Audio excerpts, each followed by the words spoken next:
بچے ہو ابھی، تمہیں اپنی صحت دیکھ کر یہ بات کہنی چاہیے۔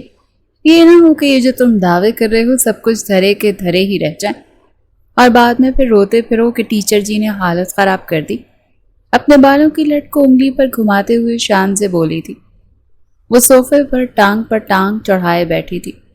گیلے بال کاندھوں پر پھیلے ہوئے تھے۔ لان کی باریک قمیض جو اس نے پہن رکھی تھی، پانی کی مسلسل بوندیں قمیص میں جذب ہونے کی وجہ سے اس کے وجود کے خد و خال کافی حد تک ظاہر کر رہی تھی۔ سامنے صوفے پر بیٹھے ہوئے ہاشم کی نظریں اس کے وجود پر ہی مرکوز تھی۔ آج سے پہلے اس نے یہ نظارہ نہیں دیکھا تھا۔ بار بار اپنی نظریں ہٹانے کی کوشش کرتا، مگر ایک بار پھر اس کی نظریں اس حسین سراپے کی طرف اٹھ رہی تھیں۔ فوراً کہنے لگا، نہیں، میں کوئی بچہ نہیں، پلیز آپ ایسا مت کہیں۔ دیکھیں آپ مجھے کہاں سے بچہ لگ رہا ہوں میں آپ کو؟ آپ کی خاطر ہی میں نے جم جوائن کر لی ہے۔ دیکھیں میرے مسلز بن رہے ہیں۔ اگر 6 مہینے تک مسلسل جم جاتا رہا تو باڈی بلڈر بن جاؤں گا۔ اس نے ایک ٹی شرٹ پہن رکھی تھی۔ وہ اپنے مسلز کو دکھاتے ہوئے بولا تو شان سے ایک بار پھر شوق انداز میں مسکرا کر کھڑی ہو گئی۔ کہنے لگی، کیوں ضد کر رہے ہو؟ جانتے ہو جو بات تم کہہ رہے ہو وہ ممکن ہی نہیں ہے۔ ایسا کبھی ہو ہی نہیں سکتا۔ تم میرے اسٹوڈنٹ ہو اور میں تمہاری ٹیچر۔ کیا آج تک تم نے کہیں سنا ہے کہ ایک ٹیچر نے اپنے ہی اسٹوڈنٹ سے نکاح کر لیا؟ تم مجھ سے 10 سال چھوٹے ہو ہاشم۔ میں کبھی بھی یہ سب کچھ نہیں کروں گی۔ تمہارے گھر والے بالکل مجھے قبول نہیں کریں گے۔ شان سے اپنے چہرے پر اداسی لا کر یہ بولی تھی۔ ہاشم تو اسے اداس دیکھ ہی نہیں سکتا تھا۔ فوراً اٹھ کر اس کے قریب صوفے پر آ گیا اور شانزی کے مخملی ہاتھوں کو پکڑ لیا۔ سفید دودھیا نرم ہاتھ پکڑ کر وہ اپنے سینے پر رکھ چکا تھا۔ کہنے لگا، میں صرف اتنا جانتا ہوں کہ میں آپ سے محبت کرتا ہوں، پھر میرے گھر والے یا یہ معاشرہ قبول کرے یا نہ کرے۔ جب میں آپ کو قبول کر رہا ہوں تو آپ کو کس بات کا ڈر ہے؟ ہاشم تو شانزے کی فگر کو دیکھ کر ہی بے قابو سا ہو رہا تھا اور شانزے نے بھی دوپٹہ لینے کی زحمت نہیں کی تھی۔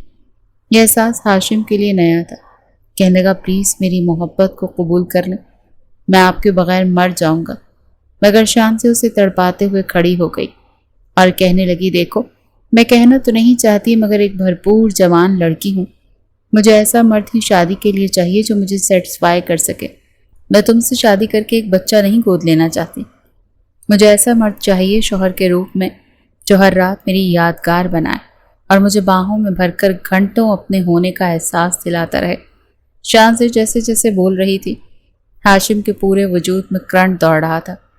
فوراً آگے بڑھا اور کاندھوں سے شانزے کو تھام کر اپنی جانب کیا اور بولا کہ میم بے شک آپ ٹیسٹ لے کر دیکھ لیں، میں آپ کی امیدوں پر پورا اتروں گا۔ میں آپ کو بتا دوں گا کہ مجھ میں کتنا دم ہے۔ ہاشم کی جسارتیں بڑھ رہی تھیں۔ اس نے اپنے ہاتھ آگے بڑھا کر شانزی کے بل کھاتی سڈول کمر پر رکھا اور اسے اپنے ساتھ لگا گیا۔ نہیں نہیں ہاشم پلیز، تم مجھے کمزور مت کرو، ایسا مت کرو۔ مگر ہاشم نے فوراً اپنا ہاتھ بڑھا کر مزید غصاخیاں شروع کر دی تھیں۔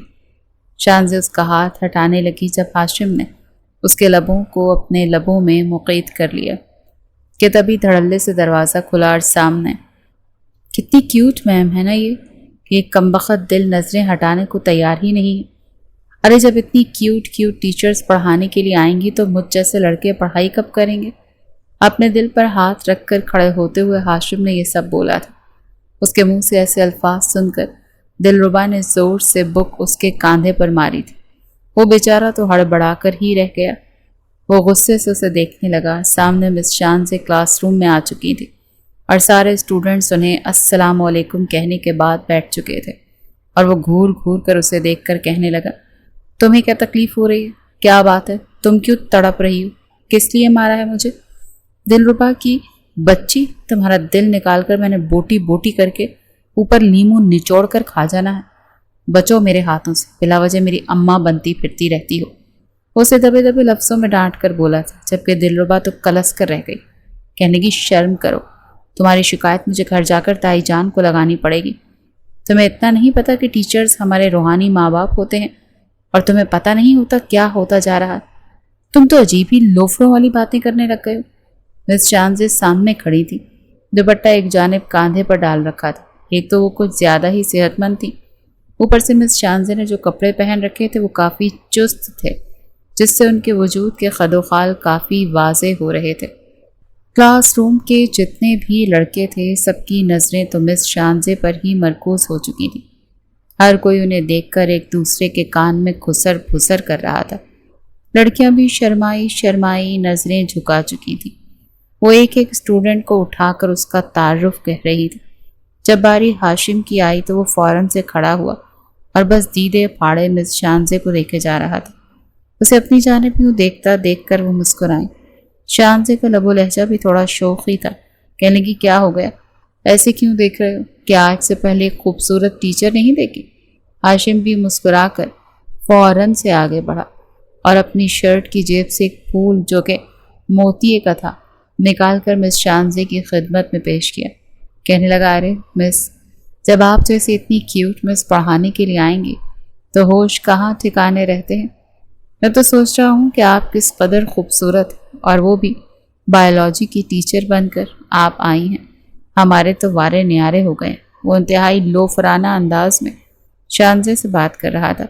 دل ربا تو جل بھن کر رہ چکی تھی۔ نہ جانے کیوں اسے یہ بالکل بھی اچھا نہیں لگتا تھا کہ اس کا تایزاد کزن کسی بھی لڑکی یا ٹیچر سے فری ہو۔ حیرت تو اسے شانزے پر ہو رہی تھی۔ آج سے پہلے ہاشم نے جس بھی ٹیچر سے ہنسی مذاق کرنے کی کوشش کی تو اس نے تو کھری کھری سنا دی تھی، جس کے بعد وہ بھی حد میں رہ جاتا۔ وہ اس قدر فری ہوا کہ شانزے سے بات کر رہا تھا اور وہ بھی مسکرا کر اس کی بات کا جواب دے رہی تھی۔ شانزے کی عمر بھی کچھ زیادہ نہ تھی، یہی کوئی 27-28 سال تھی اور ہاشم 19 سال کا تھا۔ خیر وہ واپس اپنی سیٹ پر بیٹھ چکا تھا۔ دلربا اور وہ دونوں بچپن ہی سے ایک ساتھ اسکول میں پڑھتے آئے تھے۔ دونوں رہتے بھی ایک ہی گھر میں تھے۔ اوپر نیچے دونوں کے والدین کا پورشن تھا اور اسی لیے ان کو اپنے بچوں کی کچھ خاص فکر بھی نہیں تھی، کیونکہ جانتے تھے کہ ہاشم اور دلربا جہاں بھی ہوں گے ایک ساتھ ہی ہوں گے۔ ہاشم دلربا کو کچھ ہونے نہیں دے گا اور دلربا اسے کسی طرف بھٹکنے نہیں دے گی۔ جیسے جیسے جوانی کی دہلیز پر دونوں نے قدم رکھا تھا تو ہاشم کا اٹھنا بیٹھنا پہلے اسکول اور پھر کالج کے کچھ اباش لوفر لڑکوں کے ساتھ ہو چکا تھا۔ شروع میں وہ پڑھائی میں کافی اچھا ہوتا تھا، پوزیشن بھی لیتا تھا۔ کبھی دلربا کی فرسٹ پوزیشن آتی اور کبھی ہاشم کی۔ دونوں ہی ایک دوسرے سے چیلنج کیا کرتے تھے۔ جب ہاشم کی فرسٹ پوزیشن آتی تو دلربا کا تو رو رو کر برا حال ہوتا تھا کہ میں ایک نمبر سے اس سے پیچھے کیوں رہ گئی۔ یوں ہی چھوٹی موٹی نوک جھوک کے ساتھ دونوں آگے بڑھتے رہے تھے، مگر جب سے ہاشم نے لوفر لڑکوں کے ساتھ اٹھنا بیٹھنا شروع کیا تھا اور خاص اس وقت جب اس نے جوانی کی دہلیز پر بھی قدم رکھ دیا تھا تو اس کی حرکتیں بھی تھوڑی عجیب سی ہوتی جا رہی تھی۔ دونوں جب صبح کالج کے لیے نکلتے تو راستے پر کوئی بھی حسین لڑکی نظر آتی تو فوراً بائک کی سپیڈ آہستہ کر دیتا۔ دلربا سے کہتا اوئے چھپکلی، دیکھو کتنی کیوٹ لڑکیاں ہیں نا، قسم سے تم ہی بلا وجہ ہر وقت میرے پیچھے چپک کر بیٹھی رہتی ہو۔ تم اپنے بابا سے کہہ کر اپنے لیے کوئی وین کیوں نہیں لگوا لیتی؟ میں اگر اکیلا ہوں تو ایسی نازک جان حسیناؤں کو لفٹ دے دوں، وہ میرے ساتھ بیٹھ کر جائیں، میری کمر پر ہاتھ رکھیں، مجھے اپنے ساتھ بھینچیں اور میں جان بوجھ کر موٹر سائیکل کو بریک لگاؤں اور وہ میرے ساتھ آ کر لگے۔ ہائے ہائے ہائے، میرے تو دل کے تار چھڑ کر رہ جائیں۔ دلربا کو شروع میں تو اس کی باتوں سے غصہ آتا تھا، دل ہی دل میں اس سے محبت جو کر بیٹھی تھی، مگر ابھی تک ان جذبات کو اس کے نام نہیں دیا۔ تو جب بھی وہ کسی لڑکی کا ذکر کرتا تو اسے تایا جان کا نام لے کر ڈرا دیتی، اسے منع کرتی کہ تم شرم کرو، کسی روز یہ ساری لڑکیاں تمہیں مل کر اتنا پیٹیں گی نا کہ تم اپنا چہرہ بھی پہچاننے کے لائق نہیں رہو گے۔ کالج میں بھی وہ دونوں ایک ساتھ ہی بیٹھے تھے، سیکنڈ ایئر کے اسٹوڈنٹس تھے اور دونوں ہی پری میڈیکل پڑھ رہے تھے۔ اس سے پہلے بایولوجی کی کلاس اس کی ایک سر لیا کرتے تھے، مگر کچھ وجوہات کی وجہ سے انہیں کالج چھوڑ کر جانا پڑا اور یہ نئی آنے والی ٹیچر مس شانزے تھی، جو پہلے ہی حسن کا شاہکار تھی اور اوپر سے پڑھانے بھی بایولوجی آئی تھی۔ وہ اس انداز میں مسکرا کر سمجھاتی کہ سمجھ تو اچھے سے اچھا آ رہا تھا، مگر کلاس کے سبھی لڑکیوں کو ٹیچر کے پہننے اوڑھنے سے اعتراض تھا۔ اوپر سے پرنسپل نے بھی پتہ نہیں مس شانزے کو کیا دیکھ کر رکھا تھا اور انہیں رکھ لیا۔ شاید ان کا یہ فگر ہی تھا جو وہ ہر ایک کو دکھاتی پھرتی تھی۔ دلربا کا تو بلا وجہ ہی مس شانزے سے چڑ سی ہونے لگی تھی۔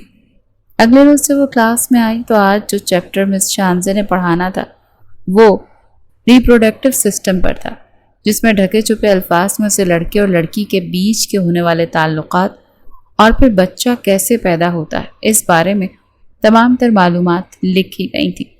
جیسے ہی مس چانزے نے یہ چیپٹر کھولا تو ان کے چہرے پر تھوڑی بہت بے چینی سی ابھری تھی۔ مسکرا کر انتہائی پروفیشنل انداز میں اپنے بالوں کو پیچھے جھٹک کر مس چانزے کہنے لگی، یہ چیپٹر میں آپ کو فی الحال سکپ کروا رہی ہوں، اگلے ویک تک۔ سر کہہ رہے ہیں کہ میل بایولوجی ٹیچر آنے والے ہیں، اسی لیے میل ٹیچر میل اسٹوڈنٹس کو پڑھا دیں گے، تب میں یہ چیپٹر فیمیل اسٹوڈنٹس کو پڑھا دوں گی۔ باقی سب تو خاموش ہو چکے تھے اور کلاس میں بیٹھی لڑکیوں کو بھی یہی بہتر لگا تھا، لیکن تبھی فوراً ہاشم اٹھ کر کھڑا ہوا اور کہنے لگا، یہ کیا بات ہوئی ٹیچر؟ اس سے پہلے تو ایسا کبھی نہیں ہوا کہ کسی بھی ٹیچر نے ہمیں چیپٹر سکپ کروا دیا ہو۔ آپ یہ چیپٹر کیوں نہیں پڑھا رہی ہیں؟ ایسا کیا ہے اس چیپٹر میں؟ شاہنزہ نے جب ہاشم کی یہ بات سنی تو ماتھے پر بل ڈال کر اسے دیکھنے لگی، کہنے لگی، جتنا کہا ہے اتنا کریں۔ ٹیچر کے چہرے کے بدلتے ہوئے رنگ دیکھ کر ہاشم چپ سا ہو گیا تھا اور اس کے سامنے والی ڈیسک پر بیٹھے ہوئے 3 لڑکے جو اسی کے دوست تھے وہ بھی ساتھ لقمہ دیتے ہوئے کہنے لگے کہ ٹیچر اس میں ایسا کیا ہے جو آپ ہمیں نہیں پڑھا سکتی اور ہمیں میل ٹیچر ہی پڑھائیں گے؟ ٹیچر تو ٹیچر ہوتے ہیں، اگر کوئی ایسی ویسی بات اس چیپٹر میں تھا تو کتاب میں لکھا ہی کیوں؟ ہمیں تو بس آپ سے پڑھنا ہے، کسی اور ٹیچر کی ہمیں سمجھ ہی نہیں آتی۔ آپ جتنا اچھا سمجھاتی ہمیں لگتا ہے کہ آپ کو یہ ہمیں سمجھانا چاہیے، کسی اور کا سمجھایا ہمیں بالکل بھی سمجھ نہیں آئے گا۔ پلیز ٹیچر، وہ بار بار شاہنزے کو کہنے لگے تو شاہنزے نے بھی تھوڑی ہڑبڑاہٹ سی گئی۔ لڑکیوں کے تو چہرے سرخ ہو چکے تھے، اب اتنی بھی وہ بچیاں نہیں رہی تھیں کہ کچھ سمجھ نہ پاتی، مگر پھر بھی مس شاہنزے نے کہا کہ کیپ کوائٹ، مجھے کوئی شور نہیں چاہیے، میں پڑھا دیتی ہوں آپ لوگوں کو یہ چیپٹر۔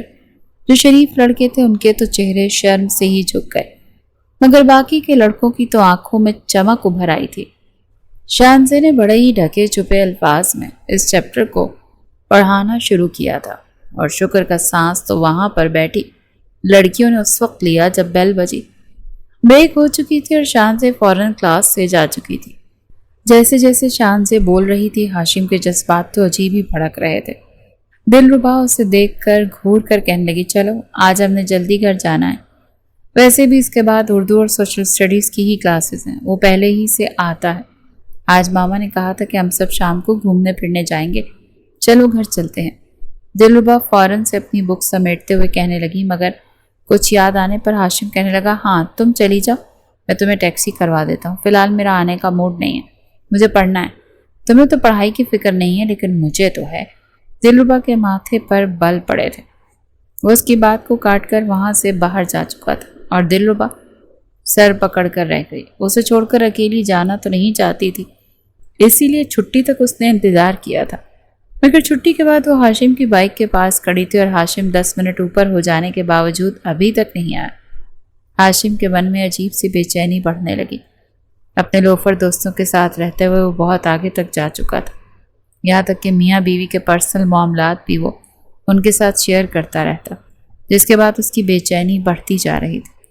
اسے سب سے زیادہ اٹریکشن محسوس ہی مس شاہنزے جیسی عورتوں میں ہوئی تھی، جو عمر میں اس سے بڑی تھی اور ذہن میں بس یہی نقش بنا لیا تھا کہ بس کسی طرح شاہنزے اس کی ہو جائے۔ اسے وقتی طور پر شاہنزے سے اٹریکشن محسوس ہو رہی تھی، جسے وہ محبت کا نام دے چکا تھا۔ وہ چلتا ہوا اسٹاف روم کی طرف آیا جہاں شاہنزے بیٹھی تھی، شاید دوسری کلاس کے اسٹوڈنٹس کی ٹیکسٹ چیک کر رہی تھی۔ اسٹاف روم کے پاس کھڑے ہو کر اس نے گلے کو کھنکارا۔ باقی ٹیچرز وہاں سے جا چکی تھی اور شاہنزے ہی وہاں پر ابھی اکیلی بیٹھی تھی۔ شاہنزے نے اسے دیکھا تو چہرے پر خوشگوار حیرت پھیلی تھی۔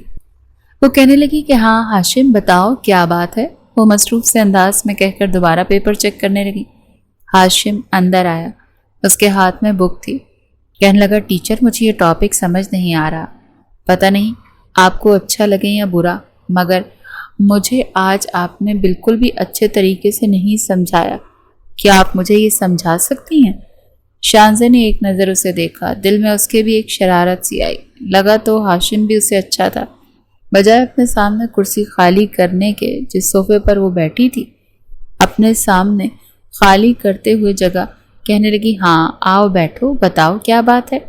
ہاشم کی خوشی کی تو کوئی انتہا ہی نہیں رہی تھی۔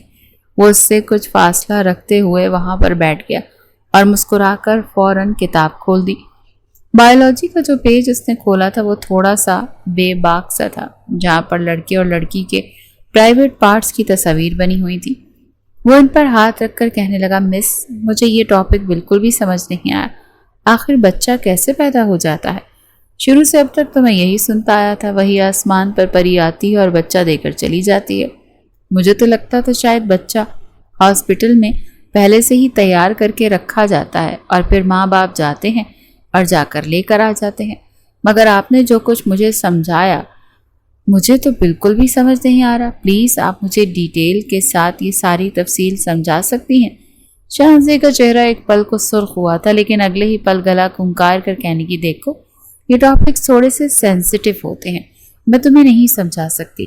جب تمہارے میل ٹیچر آئیں گے تب تم تفصیل سے پوچھ لینا، وہ تمہیں سب کچھ بتا دیں گے۔ اب تم اتنے بھی بچے نہیں ہو جو میں تمہیں یہ سب کچھ بتاتی پھروں گی، شرم آنی چاہیے تمہیں۔ تم ٹیچر کے ساتھ اس لہجے میں بات کر بھی کیسے سکتے ہو؟ شانزے تھوڑی بہت اس پر بھڑکی تھی، جس سے ہاشم تھوڑا سا خوف زدہ ہو گیا۔ اسے لگا کہ کہیں مس شانزے اسے ڈرانا دھمکانا ہی نہ شروع کر دیں، یا اس کی شکایت پرنسپل کو ہی نہ کر دیں۔ فوراً کتاب بند کرتے ہوئے کہنے لگا، سوری مس، شاید میں کچھ غلط کہہ گیا، پلیز آپ مجھے معاف کر دیں۔ وہ تھوڑا کھیلتا ہوا یہ سب کچھ کہہ رہا تھا جب شانزے کو محسوس ہوا کہ شاید اس نے کچھ زیادہ ہی رد عمل دے دیا۔ اگلے ہی پل اس کے چہرے پر ایک مسکراہٹ سے آ گئی، تھوڑے ہی لاڈ بھرے انداز میں کہنے لگی، اچھا بس ٹھیک ہے، لیکن پلیز دھیان رکھا کرو، تم اچھے لڑکے ہو، اچھے اسٹوڈنٹ ہو، اور مجھے پوری کلاس میں تم ہی ایک اچھے اسٹوڈنٹ لگے ہو جو ٹیچر کی ہر بات مانتے ہو، مگر اس بات کا دھیان رکھو کہ اسٹاف روم میں کیمرہ بھی لگا ہوا ہے۔ وہ جس انداز میں بولی تھی، ہاشم کا دل تو جیسے سینہ چیر کر باہر نکلنے کے لیے بےتاب تھا۔ یہ بات کہیں نہ کہیں اس بات کی طرف اشارہ کرتی تھی کہ کہیں ان دونوں کو یہاں پر یہ بات کرتے ہوئے کوئی دیکھ نہ لے۔ فوراً کہنے لگا، اچھا اگر میں آپ سے یہاں پر نہیں سیکھ سکتا تو پھر کہاں پر آپ مجھے یہ سب کے بارے میں بتائیں گی؟ کیونکہ میں آپ سے ایکسٹرا کلاسز لینا چاہتا ہوں۔ جب تک مجھے یہ سمجھ نہیں آئے گی میں اچھے سے پیپر حل نہیں کر پاؤں گا۔ شانزی کچھ سوچنے لگی۔ اس سے پہلے کہ وہ کچھ کہتی، دھڑلے سے اسٹاف روم کے دروازے پر دلربا آئی تھی۔ جس قدر ہڑبڑی میں وہ چل رہی تھی، اسٹاف کے گلاس ڈور سے اس کا پاؤں ٹکرایا تھا، ساتھ موجود ڈسٹ بین بھی گر چکا تھا۔ سارا کچرا اسٹاف روم کے دروازے پر پھیل گیا۔ گڑبڑا کر ہاشم نے پیچھے پلٹ کر دیکھا، دلربا کو وہاں پر دیکھ کر اپنا سر پیٹ کر رہ گیا۔ کہنے لگا، تم یہاں پر کیا کر رہی؟ دلربا ہڑبڑاتے ہوئے مس شانزے کو سلام کرنے لگی اور پھر کہنے لگی کہ تم یہاں پر کیا کر رہے؟ میں باہر دھوپ میں کھڑی ہو کر پکوڑا بن گئی ہوں اور تم یہاں پر مس سے کیا پوچھ رہے ہو؟ مس شانزے مسکرا کر کہنے لگی، ارے دلربا، دھیان سے، یہ بس مجھ سے کچھ کوسچنز پوچھنے آیا تھا، میں نے اسے سمجھا دیا ہے، چلو شاباش، تم دونوں بچے گھر جاؤ۔ ہاشم گھور کر اسے دیکھنے لگا۔ اگر وہ اس وقت یہاں پر نہ آتی تو وہ مس شانزے کے ساتھ کوئی اور بات تو کر ہی لیتا۔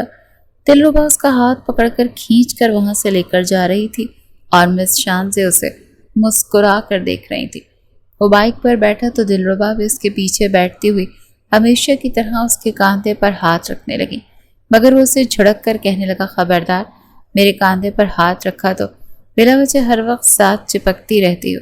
جب میں مس شانزے سے بات کر رہا تھا تو کس نے کہا تھا وہاں پر شیطان کی طرح آنکھ دھمکنے کو؟ وہ غصے سے بڑی تیز رفتاری سے بائک چلا رہا تھا۔ بار بار آگے گاڑیاں آ رہی تھیں یا بچے آ رہے تھے اور بریک لگ رہی تھی۔ دلربا کو غصہ بھی تو بہت آ رہا تھا، پسینے سے چہرہ شرابور تھا۔